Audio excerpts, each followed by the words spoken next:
البشر لوحدهم أذكياء، بس باستخدام الذكاء الاصطناعي يقدروا يكونوا أذكى. أنا محمد حافظ، عمري 21 سنة، من تيم سيف، والأسك بتاعنا مليون جنيه. خليني أوريكم إزاي سيف ممكن يخلينا أذكى في واحدة من أهم الحاجات اللي في حياتنا، وهي فلوسنا. حد هنا عمره صرف فلوس في حتة ونسي هي راحت فين أو كانت على إيه؟ طب حد هنا عنده أطفال أو أولاد ومش عارف فلوسهم بتروح فين؟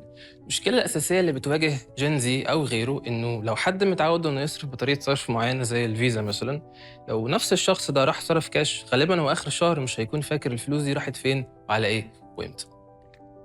سيف هو موبايل ابلكيشن بيستخدم الذكاء الاصطناعي عشان ينقذ أي حد سأل نفسه نفس الأسئلة دي بثلاث حاجات سهلة جدا. لو أنا صرفت فلوس كاش وخدت فاتورة، أقدر بالثانية أسكان بكاميرا الموبايل واللي أنا صرفته هنا هيتسجل عندي. طب صرفت كاش وما خدتش فاتورة؟ متقلقش، تقدر تتكلم مع سيف وتقول له إن أنت صرفت 50 جنيه امبارح على القهوة عادي، هيسجلها عنده. مش بس كده، سيف دلوقتي بعد ما عرف كل جنيه طلع من جيبك يقدر يساعدك في كل جنيه لسه هيطلع من جيبك. تقدر تتكلم معاه وتسأله وتقول له لو أنا عايز أحوش عشان أشتري حاجة معينة بيست على طريقة الصرف بتاعتي اللي أنت شايفها دي، أنا مفروض أصرف إزاي عشان أوصل للهدف ده. التارجت بتاعنا إن إحنا نوصل ل10% من مستخدمين الموبايلات في الأسر المصرية. باستخدام البروتوتايب بتاعنا تقدر تسجل أي فلوس صرفتها، سواء كاش أو سواء خدت فاتورة أو ما خدتش فاتورة، وتقدر برضو تتكلم وتاخد راحتك خالص مع المساعد الشخصي المالي بتاعك. ونفسنا موجودين، بس إحنا أول منتج مصري محلي يجمع كل حاجة حلوة فيهم في مكان واحد. إحنا كطلبة جامعة أول حاجة فكرنا فيها إن إحنا عايزين نوصل لجين زي، الناس اللي زينا. فكرنا إن إحنا عايزين نوصل لحاجات في الجامعات، بوث تكون موجودة في الجامعات وفي المولات. بعد كده فكرنا إن إحنا عايزين نعمل شراكات مع الهيئات اللي ممكن تفيدنا بجد، زي البنوك وهيئات حكومية معينة. بعد ما نكون وصلنا لعدد معين من المستخدمين وعدد معين من الشراكات، عايزين نحول ده لفلوس عن طريق حاجتين: الإعلانات والاشتراكات. ده ينقلنا على طول ازاي في السيف بيجيب فلوسه اصلا. الطريقه الاساسيه بتاعتنا هي الاعلانات، ان انت من خلال الاعلانات والداونلودز على الاب ستور او على البلاي ستور. طب لو انت حد بتستخدم سيف كتير، هيكون عندك اوبشنين تختار منهم كاشتراك. بس لو حد مش بتستخدم سيف قوي، تقدر تستمتع بكل حاجه موجوده فيه ببلاش من غير ما تدفع اشتراك، بس بليميت معين. الاسك بتاعنا زي ما قلنا في الاول مليون جنيه، وهو متقسم بشكل اكبر ناحيه الديفلوبمنت بتاع التطبيق نفسه. الفريق ده كل حد فيه ساهم بشكل معين في الفريق. سيف ما كانش هيكون موجود في المكان اللي هو موجود فيه ده من غير الفريق ده. ملك وخديجة وروفان وأنا، كل حد فينا تعب واشتغل عشان كلكم تعرفوا فلوسكم طالعة منين. بس احنا اللي نقول لكم شكرا المرة دي، شكرا.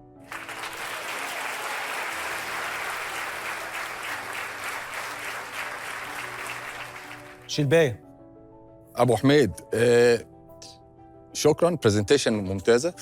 فهمني البيزنس موديل بتاعك اللي يخليك تكسب بعد السنه دي، لان ده في عالم الابس يوجولي انه تو بريك ايفن بعد 3 سنين يبقى انجاز ضخم جدا لو ما قفلتش.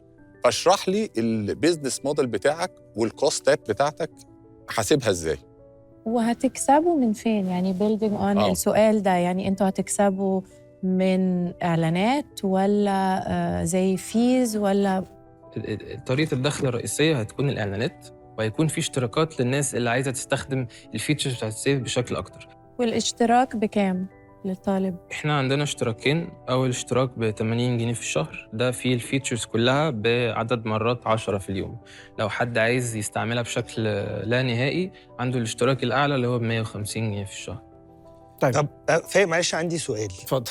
هل احنا عملنا سيرفي عشان او ماركت ريسيرش نفهم منه الابيتايت بتاع الناس ان هي تدفع ال 80 جنيه وال 100 جنيه عشان دي طريقه مهمه تو مونيتايز، مش كده؟ احنا وصلنا في البروتوتايب، احنا عاملين بروتوتايب، بس هو يعني احنا عايزين الفند عشان نبتدي نعمل MVP ننزل بيها شويه عشان نبتدي نجرب. احنا جربنا على البروتوتايب اوريدي، بس يعني لسه محتاج نستور الداتا والحاجات دي، فكل ده محتاج تكاليف شويه. هو بشكل عام يا طارق الرقم العالمي ان نسبه الزياده في النوع ده من الابس 5% كل سنه، يعني حجم كداونلودز يعني. لا بيزيد على حجم الاستثمار فيه، بيزيد 5%.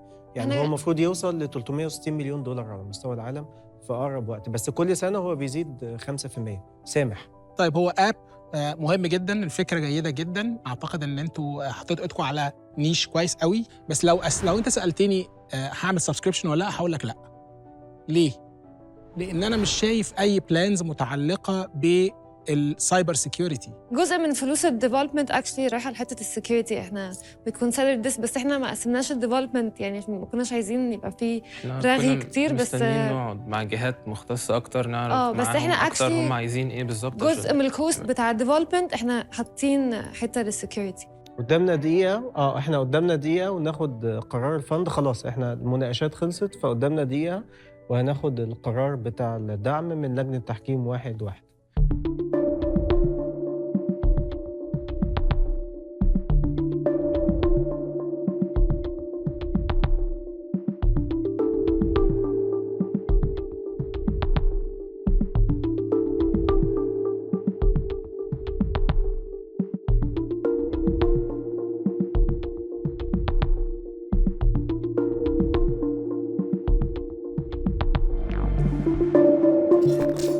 القرار شلباية. انا كمستثمر مش قادر اشوف هكسب ولا اخسر، فانا اوت. اوكي. سامح. يعني انا برضو يعني شايف ان في حاجات كتير كانت لازم تتقال من ناحيه الفراجمنتيشن بتاعت البادجت وهيتعمل ازاي وهيتصرف ازاي، فعشان كده انا كمان باس.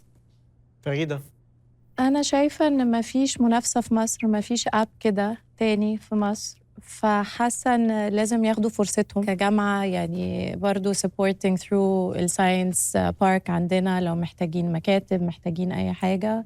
فأنا إن ب250,000.